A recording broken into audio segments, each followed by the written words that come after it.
बिहार की नींव रखने के लिए आगरा के लोगों ने 18 मार्च 1956 को बाबा साहब को बुलाया था इसके लिए। वैसे बाबा साहब कई बार आगरा गए, 2-3 शादियाँ भी थी, एक बार और भी सामाजिक प्रोग्राम था उसमें भी गए, लेकिन वो ऐसे प्रोग्राम थे तो वहाँ कोई ऐसी बात नहीं थी तो बाबा साहब ज़्यादा बोलते। लेकिन जब उस प्रोग्राम में बाबा साहब उसकी नींव रखने वहाँ गए तो बाबा साहब एक आशा उम्मीद के साथ वहाँ गए थे कि मैं वहाँ जा रहा हूँ तो क्या बोलना है, इसलिए बाबा साहब कुछ बातें नोट करके ले गए थे उस दिन। जब वो नोट करके ले गए तो बाबा साहब ने पॉइंट बनाए थे कि नौजवानों को क्या करना चाहिए, जो सरकारी नौकरी पे हैं उन्हें क्या करना चाहिए, जो व्यापारी हैं उन्हें क्या करना चाहिए, जो किसान हैं उन्हें क्या करना चाहिए। और बाबा साहब एक एक बिंदु पर बोले। बाबा साहब ने खास बात ये कही कि मैं इस विशाल तंबू का अकेला बंबू हूँ और ये पूरा कारवां और जो पूरा कार्य है ये सिर्फ मेरे कंधों पे है। वो मैंने संविधान बनाते समय भी देख लिया कि जब उन सब लोगों में लोग नहीं मिले तो मेरे लोग तो वैसे ऊपर हैं। इसलिए बाबा साहब ने कहा कि इस तंबू के अगर बंबू मुझे मिल जाए तो मैं चैन की नींद मर जाऊं या सो जाऊं। अब मुझे नींद भी नहीं आती है क्योंकि मैं सोचता हूं अगर मैं चला गया तो मेरे बाद इस कारवां का क्या होगा। इसलिए मैं वो बंबू ढूंढ रहा हूं जो मेरे बाद में इस तंबू को ताने रखे। बाबा साहब ने उन तंबुओं की खासियत बताई कि जो इस मेरे मिशन के तंबू के बंबू बनेंगे उनकी खास बात क्या होंगी, ये भी बाबा साहब ने आगरा के भाषण में कही। बाबा साहब ने जैसे 2-3 पॉइंट में बताता हूँ कि ऐशो आराम के चक्कर में ना पड़े नौजवान। अगर नौकरी लग गई है घर में तो वो आपकी नौकरी नहीं है, वो प्रतिनिधित्व आपके पूरे परिवार का।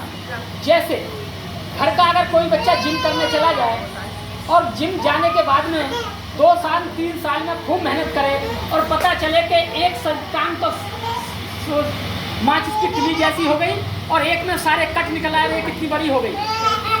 अब उससे पूछा क्या हो गया, कभी एक टाइम की जिम कम करता था एक की ज़्यादा करता था इसलिए बन गई। वो आपकी तंदुरुस्ती या जिम करने का या आपकी सेहत बनने का कोई एग्जाम्पल या परिणाम नहीं है। वो परिणाम है कि आप बीमार हैं, आप बीमार हैं। ऐसे ही घर का अगर एक आदमी नौकरी पे लगता है और बाकी उसका भाई, उसका सगा भाई, उसके माँ बाप घर के अंधेरे में पड़े हैं, उसका परिवार आज भी गांव में पड़ा है और वो किसी दिल्ली जैसे शहर में जाके बड़े आलीशान घर बना के अपने भाई की तरफ, अपने रिश्तेदारों की तरफ नहीं देख रहा है तो ये उस व्यक्ति की या उस परिवार की उन्नति नहीं है। ये बाबा साहब वहाँ कह रहे हैं। अक्सर देखा यही जाता है कि जो लोग गांव से पढ़ाई लिख करके नौकरी करके दिल्ली जैसे शहर में या अपने आसपास के बड़े शहरों में गए, उन्होंने अपने पीछे के परिवार छोड़ दिए। उनके घर भी ऐसे नहीं रहे कि 4 लोग उनके घर पे जाके बैठ जाएं उनकी गैर मौजूदगी में। वो भी खंडर हो गए और वो कभी लौट के भी नहीं पहुँचे वहाँ। और जब उनके घर में जाके देखा तो पता चला कि जिनके लिए इन्होंने समाज को छोड़ा, घर को छोड़ा, यानी कौन कौन बीवी के लिए और बच्चों के लिए, बाद में उनकी हालत ये हो गई कि वो गांव जाने लायक भी नहीं रहे। उनके बीवी बच्चों ने भी उनकी इतनी बेकदरी कर दी कि उन्हें मरने के लिए भी समय नहीं रहा। इसके एग्जाम्पल मेरे पास हज़ारों हैं। अभी यहाँ नाम लूँगा तो कुछ लोग कह देंगे मेरे भैया का नाम ले लिया, मेरे उसका नाम ले दिया, मेरे उसका ले दिया। एग्जाम्पल बहुत हैं, मेरे गाँव के भी हैं 2-3 एग्जाम्पल और रिश्तेदारी के भी हैं।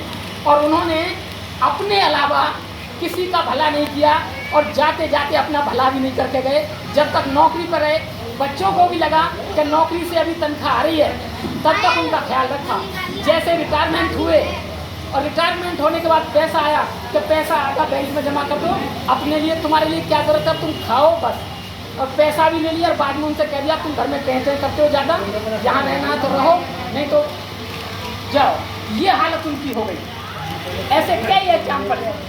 इसलिए जब भी अपने बच्चों को कमाएं, समाज के लिए भी जरूरी कमाएं कि जो इज्जत आपके घर में है उसकी डबल समाज में होनी चाहिए, जिससे लगना चाहिए समाज को भी प्रेरणा मिले कि वो आदमी कैसा है। आपकी प्रेरणा से ही फिर और लोग समाज में अच्छे मिलेंगे और फिर हमारा समाज सभ्य बनेगा। बाबा साहब इस समाज की बड़ी कल्पना कर रहे थे, लेकिन बाबा साहब का वो समाज अभी तक नहीं बना है। बाबा साहब दूसरी बात हर बात में, हर लेख में जिक्र करते थे जात पात तोड़क मंडल का और जाति तोड़ने का। लेकिन अब हमारे समाज में जाति को इतना मजबूत किया जा रहा है से इतना मजबूर किया जा रहा है कि हम वाल्मीकि की लड़की लेने को तैयार नहीं, हम खटी पासी की लड़की लेने को तैयार नहीं, देने को तैयार नहीं। तो वो बात अगर बाबा साहब आज होते तो ये कहते कि बुद्ध के धर्म का अगर किसी ने बेड़ा गर्क किया है तो वो मेरे अनुयायियों ने किया है, बाकी किसी ने नहीं किया है।